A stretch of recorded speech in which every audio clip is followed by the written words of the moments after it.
Hello, everyone, and welcome to Tanvi Talks. We are in for a very exciting conversation today because we are talking about managing up. Now, the guest we have is someone who has a lot of experience with the topic and has written books on trusting yourself and trusting how you show up in situations that can be very stressful, particularly if they involve dealing with people who are more senior to you. So let me invite her on stage. So, welcome, Melody, all the way from New York. How are you today? That's right. Across the world, different time zones. I'm thrilled to be here with you today. Right. So, Melody, you wrote a best-selling book called Trust Yourself. You are also a professor at the City University of New York. Fun fact, I almost applied to study there when I was looking to do my PhD. So No. we might have just met when if I had decided to go there, but I do know about the place. And of course, Melody, you have published widely in forums like Harvard Business Review and some of the top business publications. And you're a LinkedIn top voice and you have LinkedIn courses. And congratulations for the fact that you just handed in your next book today. So congratulations. Thank you so much. You know what a relief that is. It's quite an accomplishment. Very excited for it. Great. So, today's topic is all about influencing upwards and navigating the layers of leadership and your career. And everybody has got to manage up, right? Even if you are the CEO of your company, you have the board of directors, so you have to manage up. And so it's not one of those skills that is, oh, now I happen to be, the president or the vice president or the CEO, and I don't have to worry about it. There is always that element of managing upwards. Mm-hmm. And the times that we are living in, they're so dynamic. Your peers could end up being what you have to navigate in an upward position, and so many different combinations. But I wanted to start by asking you, what do you think are some common things that people get wrong when they think about influencing upwards or managing upwards?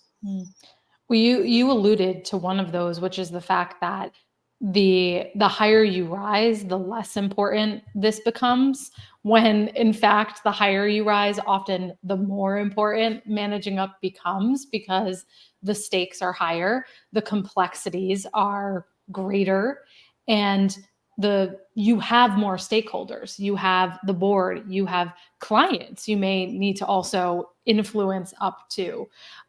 You have other peers who may have different power bases than you do. And so I think managing up has received a bad rap over time as something that you only do when you have a bad manager or you have a toxic or an unhelpful manager.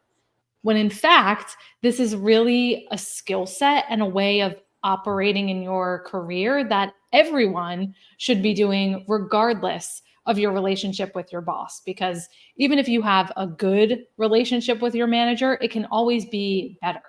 So I think that that's one of the first mistakes I see, is either thinking that you grow out of this or that it's something you only do when your relationship with your boss is going sideways. You're right. There is that element of there must be something not right for me to want to manage or influence. But I almost wonder sometimes if we should not even be saying managing or influencing, but to use my favorite word, collaborating with those who are above you. Because sometimes words can change the dynamics of what you're thinking about, right? I've had some people who say, what do you mean manage upwards? Like, they are supposed to manage us. We don't manage them. And I'm like, no, that's not how it works. It is, and particularly, I think in the age of networks, your ability to influence without title, which I think is a big part of this same, sandbox of conversations when it comes to influencing up. Because what are we talking about? Influencing up is about power dynamics, which is that I'm trying to influence someone or get something from someone who has more power than me. And in a networks economy, that could be just anybody, like you said, even a client could be. Mhm. Influence without authority, it seems, maybe a better way to talk about managing Yeah. upwards. What do you think? Absolutely, and I think one of the key shifts I'm always encouraging people to make is to go from seeing yourself as a subordinate to seeing yourself as more of a partner to the people who are above you, because number one, no one likes to. It's not good to feel like you're in a subordinated role, and I think that speaks to this old mentality we have around managing up or influencing upward, that it's about sucking up, it's about just accommodating what the people above you want. And that's number one, that doesn't feel good. It's not successful for anybody, but it's also not what is required anymore. Managing up in today's world requires having the skills of being able to speak truth to power, to Hmm. push back and say, I need to prioritize X over Y. And it does require being more of a thought partner to put yourself more on equal footing. Because to Hmm. your point about power dynamics, that's a really important one, because positional power, title, is only one form of power. You could have network power that's based on who you know, your ability to get information or make connections and introductions. You can also have uh, power based on your knowledge. So if you have a very specialized skill set, you're a subject matter expert in a certain area. Those are all other forms of power you could have that your boss or even, someone in the C-suite may not have. So you want to expand your thinking that power is more than just your title and your place on the org chart. So I was having a very interesting conversation with one of my coaching clients whose view was that all that needed to happen was to get promoted to another role, and then she would have greater control over everything that she was trying to do. And I had to kind of gently nudge her to seeing that actually the higher up you go, in some senses, the less control you have, because there's just this greater number of stakeholders and people that you have to carry along with you. So Mhm. yeah, you may be able to set the agenda with a little bit more authority, but execution is always happening through other people, even if it is a peer of yours in another function. So if you happen to be working in tech, and then you have to coordinate with somebody in finance or with marketing, etc. So you may have greater authority over the people who are in your function, but the moment it goes across, it just doesn't hold, right? So Precisely. Yeah. And I mean, you could choose to motivate people through what's called coercive power, which is I'm above you, you do what I tell you to do, and coercing people through fear of punishment or what have you. But that's not effective. It might work short term, but you're going to totally ruin trust, and people may do it that one time, but they're not truly bought in. So yeah, even if you do have positional authority, you still need to be able to inspire people, to influence them beyond just wielding your title to say do as I say. I just think that anybody who thinks they can use positional power hasn't dealt with teenagers enough. If you are a parent to a teenager, that you learned a long time back that I told you so, it doesn't fly very much. So, That is a um, perfect point. so let's talk about this idea of, okay, I'm convinced I need to learn how to influence without title or manage upwards, go beyond positional power, etc. But for me to influence somebody else, I need to have a, a voice that I can use, about a position or a point of view that I can share with others. Mm. But that's not as simple as it sounds, because particularly when you move up into a different role, then you're still trying to get a feel of how far you can push things and how you should go about it. And so, finding your voice can take a little bit of time. So what is that process even like? Yeah.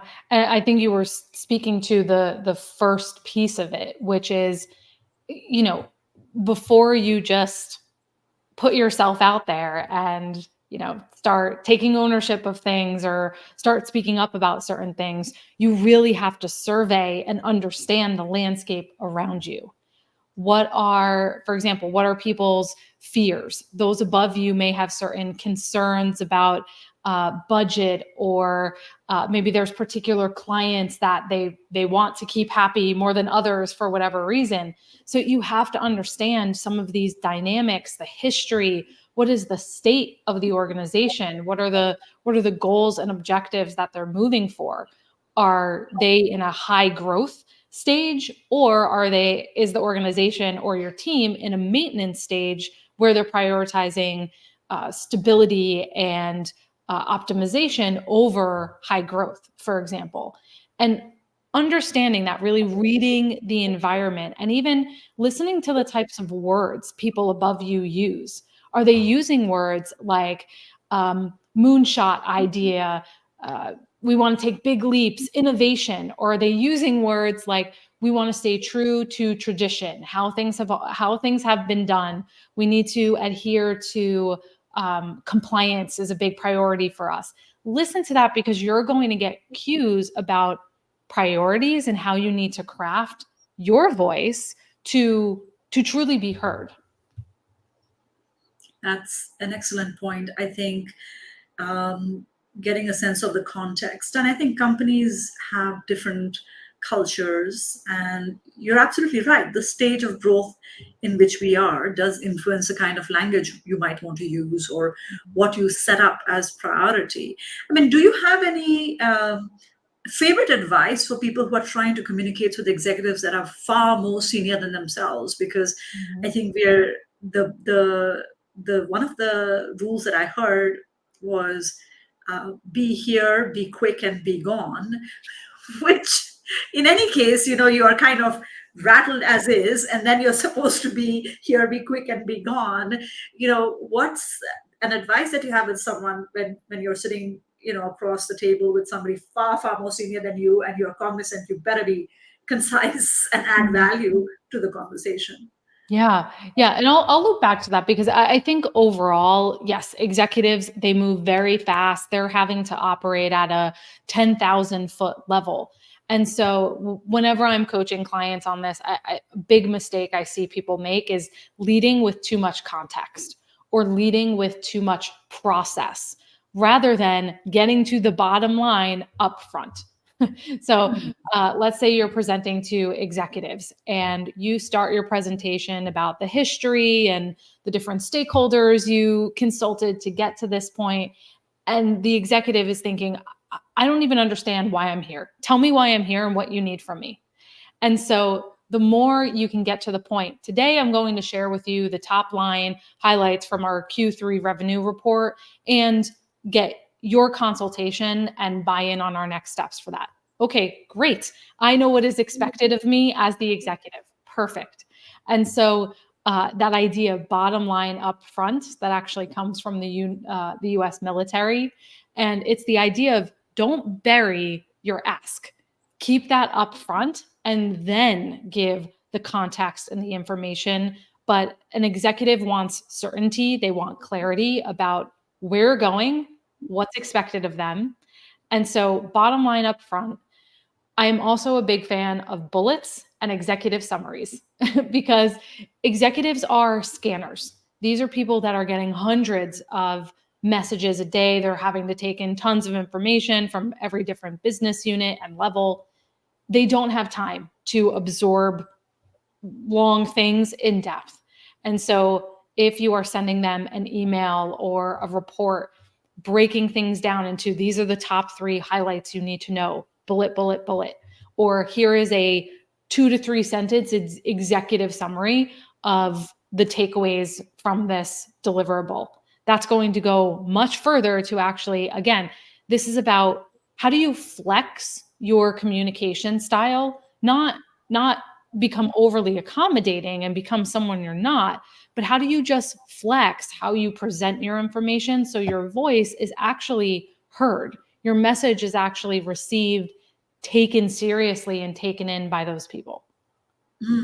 Yeah, because I think sometimes when people are told to modulate their voice, depending on the person that is in front of you, there seems to be this conundrum around, am I being authentic to myself? Is that, of course, you're being authentic to yourself. We're not asking you to change your message. What we're asking you to do is be mindful of the receptivity of the person sitting in front of you. I mean, my favorite example to give always is this question of, where do babies come from? And like, your answer is going to differ. If it's a 3-year-old, it's a 13-year-old, if it's a 21-year-old, you've got to calibrate to who is in front of you. And so this idea that I'm modulating and hence I'm not being authentic, I'm like, no, absolutely, you are being authentic, but you just want to be heard in the right way by your audience, so that audience sensitivity is always there.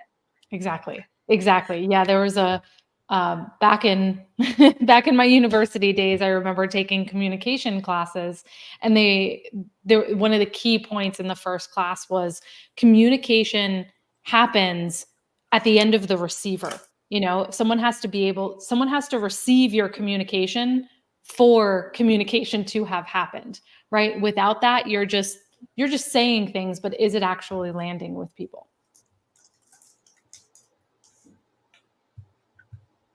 Right. So, we do work on executive presence, and we were just talking about the fact that you need to have context. You have to be mindful of who is sitting in front of you, right? And there's this phrase which you are definitely, and I'm sure many people who might watch and listen to us later are familiar with. It's called read the room, right? Walk in and read the room. But I have been doing some work of late on trauma in the workplace. And one of the things I realized was that when you tell people who are already very hypervigilant this idea of read the room, it can actually backfire in a very big way, because they start reading even small signals from the room as something that triggers their threat response. And so it's not as easy as, just read a room, but one has to help people calibrate, particularly if they have, and we all have trauma. It's not about massive things happening. It's about just your, coping ability having been outperformed by the stress that's on your system. But, that's a separate conversation. So now your work has addressed some of the overthinking that can end up happening with people. And this could be triggered by many different things. One of the things that you talk about in overthinking is future tripping. I'd love for you to be able to tell us, what is future tripping all about, and how does one get over it? Yeah.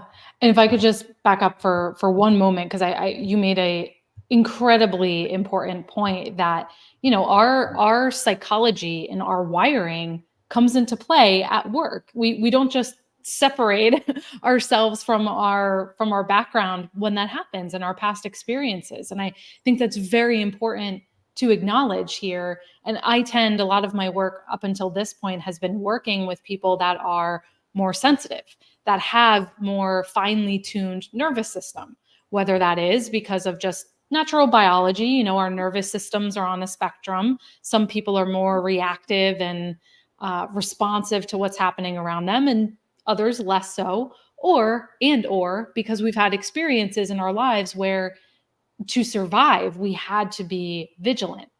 And so, as you were saying, that vigilance, it can be a tremendous upside because you're attuned to people's needs. You may be able to anticipate questions or objections people have.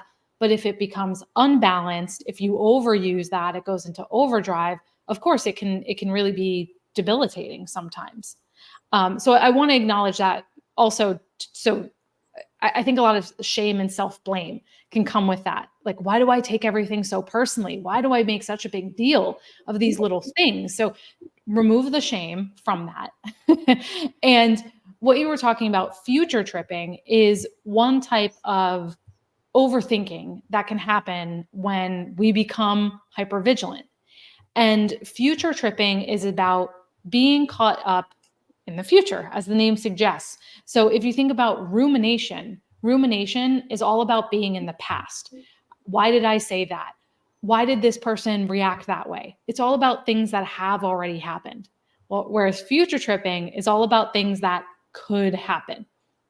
So I often see future tripping come up a lot where someone is, let's say, thinking about approaching a VP or someone above them with an idea. And they get into all of the what ifs around, well, what if this person rejects me? What if they laugh in my face and send me away? What if I get a question in this meeting that I'm not prepared for? And they just go down these cycles of trying to imagine and control for every single possible permutation and scenario that can happen. Yeah, and it's what we've been conditioned to. I sometimes think that the roots of that hypervigilance can come in from so many places, sometimes when we don't even realize it. It could come from growing up in a household where we had to be hyper vigilant, and if we didn't have the right answer just when it was needed, it can really throw us back, or we got shamed for saying something that was not correct. And this could have been like a kindergarten teacher who may have inadvertently said something that you then end up projecting with your boss, and you don't even realize why is it that I get so anxious. I know of people who don't have a problem talking to an audience of like 500, 5,000, but try and get them to do a one-on-one with a senior executive, and they just kind of freeze up because they don't know where to go. So what's some of your best advice to calm yourself down and go from there? Because I think what starts happening sometimes is, even in the moment as you're speaking, there can be that voice around you like, are you saying the right thing? Or Mm-hmm. why did this person suddenly look to the side, say you don't know what you're talking about? That inner chatter can Yeah. be so loud. So is there anything one can do before one gets into that conversation, or anything that one should be doing while one is in there to kind of keep that calibration? Mm-hmm. One of my favorite strategies is to use your ability to anticipate the future. Use that to your advantage, and actually think about what is the absolute worst case scenario.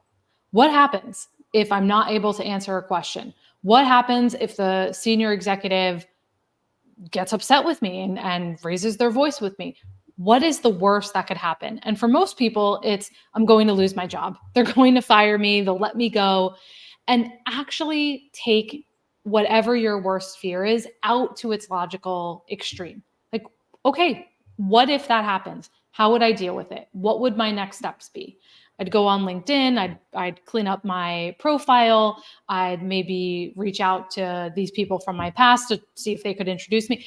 Walk yourself through that exercise, even if it's just mentally in your head, because it's it's calming to your brain to feel like you can, number one, name and identify a problem, but number two, have a plan to deal with it. You automatically feel more in control, less powerless, less just caught in the ambiguity and uncertainty, which is often, especially for those of us that have trauma, that's the most triggering, is just the unknown and the lack of safety you feel. So give yourself that sense of safety that, you know what, actually, many times when you do this, you'll realize the worst case scenario maybe isn't even realistic or isn't that bad.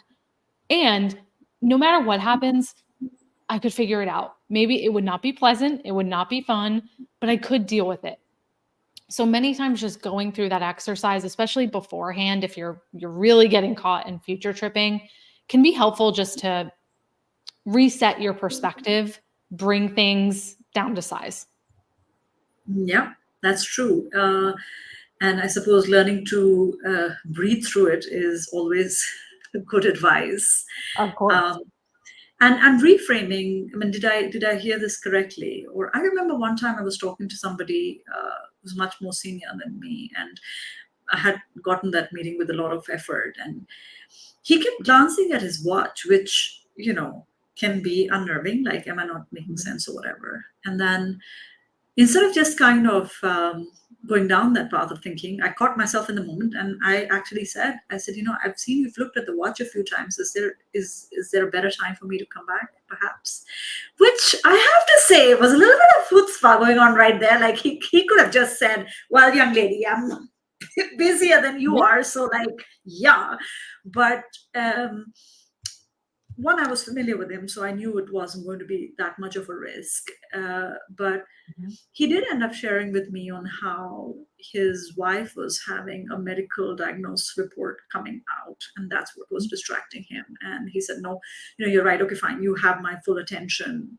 And I was like, "No, I totally get it." But realizing that it's not always about you. It's the other person, and giving yourself that grace in the moment, Yeah. I think sometimes can really help you as well as the other person.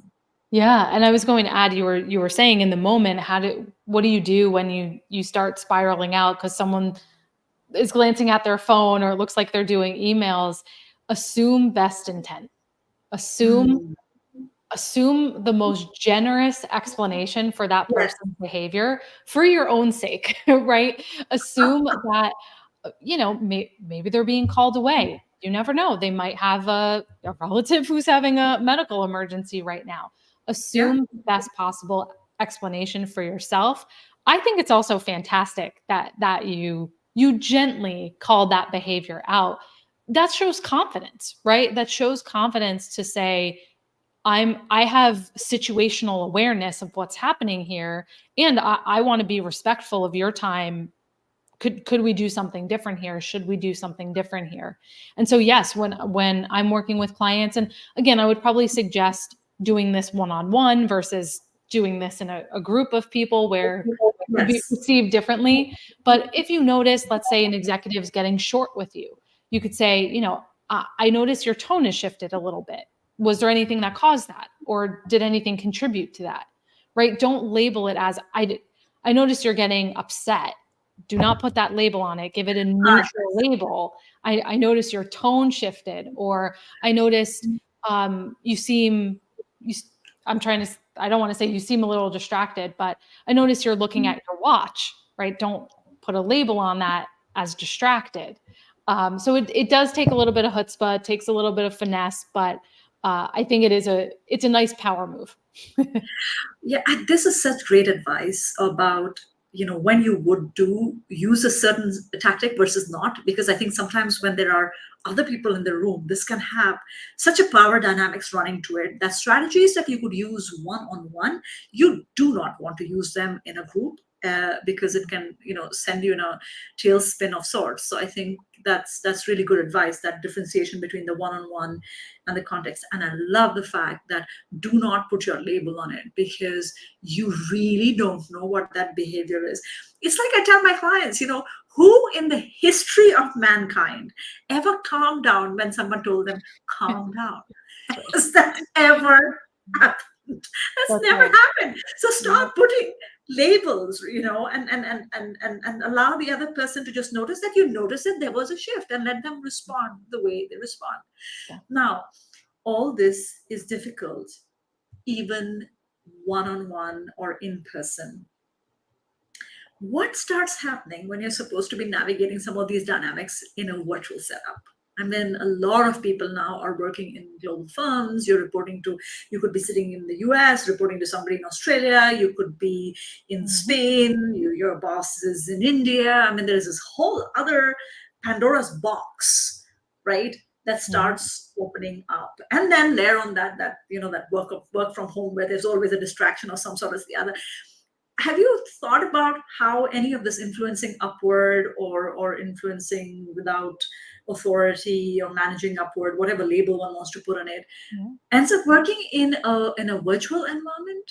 Mhm. Yeah, absolutely. I mean, it introduces so many pluses, right? We can collaborate with people across the world, different cultures, different time zones. We have more flexibility. But of course, there are some, I don't want to say drawbacks, but there are other considerations. And so what we know is that the shift to virtual and distributed work has made communication more siloed. So you don't have the opportunity as much anymore for other people to observe you working hard or to just have these spontaneous interactions. You have to be much more intentional, proactive, structured about how you build relationships, how you get your results and your accomplishments in front of other people. So that's one thing.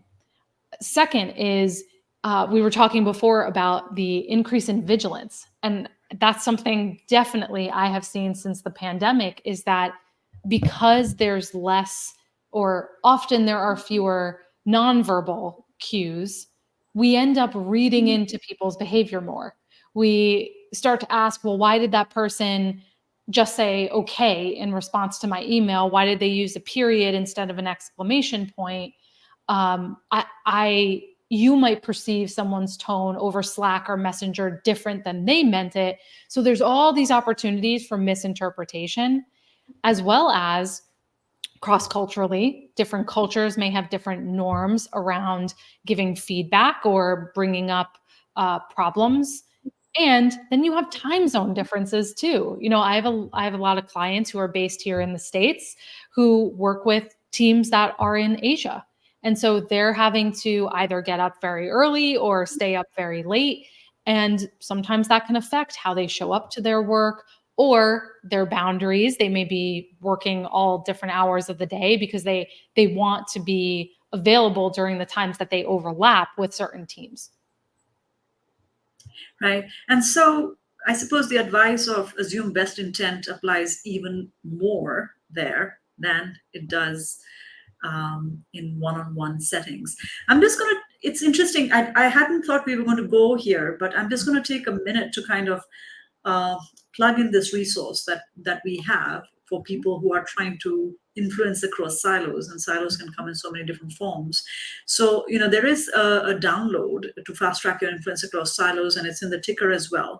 So if you're listening to this and this is of interest, and make sure you kind of check it out. We'll put it in the chat as well. But it is definitely more complicated because the number of distractions that you have is so much higher in a virtual setup, and the cues are reduced. But I suppose it's the same thing, right? Like I don't know, but I think I end up having a conversation in direct messages a lot more than I'm having even with what's going on in the room, which is like these side conversations. I sometimes worry about like who's talking to whom. And I always worry about that one day I will send a message about somebody to somebody I shouldn't have sent that message to. There's that dynamic as well that one has to contend with. So we have one of the questions that has come up here, which is an interesting question, which is about boundaries. Any thought about boundaries? It's hard to do it with peers. Forget about senior management. Where does one even begin? And I have a feeling like this could be a 1 hour answer because it is hard setting boundaries. Where does one start? How should one go about it? Oh yes. Yeah. Boundaries could be its own book in itself for sure.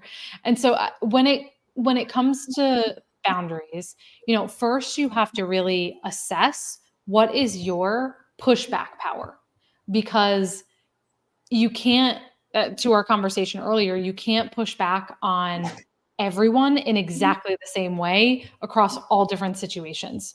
So you need to assess, what is my leverage here? Have I been with the company for a long time and I've built up social capital either through that tenure or through my track record and what I've accomplished? People see me as a valuable contributor, and therefore I have a stronger standing to advocate for myself. Do I have a strong relationship with my boss or other senior management? And that trusting relationship gives me a foundation where I know I can take bigger chances with my boundaries or be more direct with that. What's the state of my boss's stress, the state of the organization? Are we under a lot of pressure right now where people may be more resistant to that? So just take into consideration these factors, as well as what am I pushing back on? What's the potential? Does that affect people beyond me? If I'm saying no to something, does that have downstream effects of other people not being able to do their work? So I think that's the first step, is to really assess what leverage and power do I have to push back. And even if you go through this exercise and you realize, actually, I don't have a lot of leverage here, that's okay. That is okay. Number one, you can always build it. There are some forms of power, like we were talking about before, that can be built and cultivated over time. And second is, you can also say, what I recommend to my clients is making strategic concessions. So you may have to say yes to something once or twice, but make it clear that this is an exception. So you may say something like, I understand it's an all hands on deck situation right now, and I'm happy to step in, but I'd like to understand, do you anticipate this becoming a regular thing? Or do you anticipate this becoming part of my core duties? So you're being clear in a gentle way that I'm happy to be a team player right now, but this isn't something I want to understand if this is something that is going to happen regularly. Mm. Oh my gosh, this is such solid gold advice right here, because a lot of people, when they think about boundaries, the first thing is that they kind of get their back up, because they think now this is going to be confrontational, it's going to be antagonistic, and there's going to be power play. But what I'm hearing you say is that when it's done at the right place, at the right time, with the right person, with the right tone, the right words, that there is a way to do this in a manner that is easy on you and it's easy on them. Yeah. And I love this thought of, um, when you're making an exception, to be clear about that, because that way you come across as a team player, but at the same time you send a signal, right? I think boundary setting is a lot about sending signals, don't you think? Oh, 100%. I'm a huge advocate of, you teach people how to treat you. And if you are always responding to every single emergency, you get back to emails within 2 seconds, you're the first one who is always volunteering. Again, there is a time and a place for that. But if you do that to your own detriment, you are teaching people that you are the one who's always going to be the savior, and that everyone can be dependent on, who will fix every problem. And that can actually lead other people to underfunction. They don't step Mhm. up, they don't take responsibility because you're doing it for them. Why should they? And Yeah. so you want to be mindful of what precedent, what expectations, yeah, what signals am I sending out with how I stand up for myself or don't. Yeah, yeah. And I think some people suffer from the savior complex, where they get their sense of identity for having saved the day, and that's a classic recipe for burnout. I mean, there was an article by Rob Cross in HBR about the collaborative overload. Mhm. And I talk about this in my book on deep collaboration as well. That one of the reasons people resent collaboration is because they, now I have to collaborate with all these people, and then particularly the cross silo collaboration piece that we were talking about earlier, right? That the whole, it's become so messy. What's mine to do? What's yours to do? Oh, What's yeah. ours to do? And if there is no clarity, then the people who suffer from savior complex, or the hero complex, or whatever. I mean, I'm not a psychologist, but that complex where you feel the need to go in and swoop and save the day. It's I'm not sure whether you have the system to blame or you have yourself to blame, because you were not being mindful of when you needed to have spoken up. Yeah, of course it's a little bit all of the above. It's nature, it's nurture, it's the environment, it's the pressures of our workplace culture. But I think what's important is realizing you have more control than you think. Right? Yeah. You are not helpless. You do not have to be a victim to this. You can actually gradually shape how people respond to you over time. Hmm. And always the idea of agency in the situation on, if you can't negotiate X, can you negotiate Y? So if you can't negotiate the workload, can you negotiate the timeline? If you can't negotiate the timeline, Exactly. can you negotiate the resources? Like, there is something always up for grabs. I think most people don't stop to ask, which is where this upward influence conversation becomes important. Is like, you really do have more influence than you realize, right? Yeah. So I mean, I'm mindful of the time, but one question I did want to bring up was, Right. there's so much of restructuring going on in the corporate world right now. And I think you had written an article about this as well, that, how does one respond when, let's assume you were looking at a role and you thought, well, that role is mine. It should always be mine. I mean, like, I'm the person who's completely in charge of this. I've got the experience, people know me, etc. But somehow the way the the chips land, or the way the game board appears, somebody else comes in. What you Mm-hmm. thought was yours and yours to take care of is now with somebody else. It could be a peer, it could be an outsider, Yeah. and now you're supposed to be working with this individual, and it can feel very upsetting almost, right? Because some ways you feel that that job or that role should have been yours now, but now you're supposed to collaborate with this person, and that's a whole specific niche of being able to influence upwards. How Mm-hmm. should one be managing one's emotional state? What should one be thinking about as one is navigating this lay of the land? Yeah. And this goes back to what we were talking about earlier around some of the reframing. Um, Resist personalizing the decision and consider what might be some of the external factors.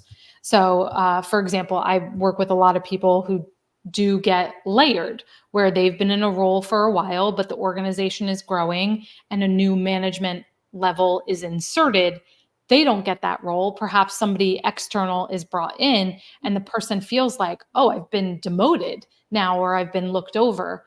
And so consider, more often than not, that is, it's not a slight against you or your skills. It's because the organization is growing quickly. They needed someone with a certain external expertise, or someone that has already scaled a company in that way, or built HR at another company and can spin that up quickly.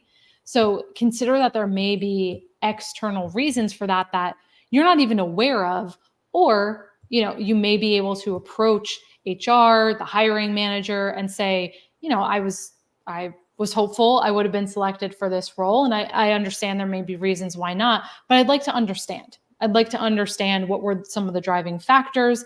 What can I do to position myself for something like this in the future? And Mhm. when you show that sort of growth oriented, positive mindset, I've had situations where people may have been overlooked for one opportunity, but because they responded in a diplomatic way with a lot of integrity, that hiring manager referred them to someone else and they're selected for another role of the um, because of the level of professionalism that they projected during that time. Yeah, absolutely. And it's so important. I love that, don't personalize it. It's interesting that the answers to a lot of the questions that we've been discussing today go back to certain fundamentals, such as Mhm. not taking it personally, such as being able to negotiate at the edges. There's this underlying, 5 or 6 things that we've seen come back over and over again in the Yeah. conversation. So, working on these skills can pay such rich dividends. And I suppose the thing also to remember is, it doesn't take time for the game board to change, and you just don't know how it's going to come back to reflect on you, on how you managed to convey how you were feeling in the moment. Yep. Because as I always tell people, personal brand is built or ruined in moments that matter. It's not about what you're posting, and years of good work can sometimes get ruined because people didn't have that composure that they needed to have Mhm. brought to the situation. But Yeah. well, I think we're out of time, but thank you so much. I really appreciate it. I have to say, this was a great conversation in reminding ourselves of how to carry ourselves in these situations, and the influence that we need to have, the influence that we already have. And I'm positive that a lot of practical strategies will be adopted by people who are listening to this, or watching us live. So thank you again for finding the time, Melody. We'll, of course, link to your website in our show notes, and can't wait to read the next book, which I'm told is out, going to be in March 2025, called Guess What? Why don't you tell them what it's called? It is called Managing Up: How to Get What You Need from the People in Charge. And it is all about using principles of psychology and human behavior and applying that to be more influential. I can't wait to read it. Thank you so much. Have a lovely day ahead. And thank you, everyone, for joining us for this episode of Tanvi Talks. We'll see you soon. Bye.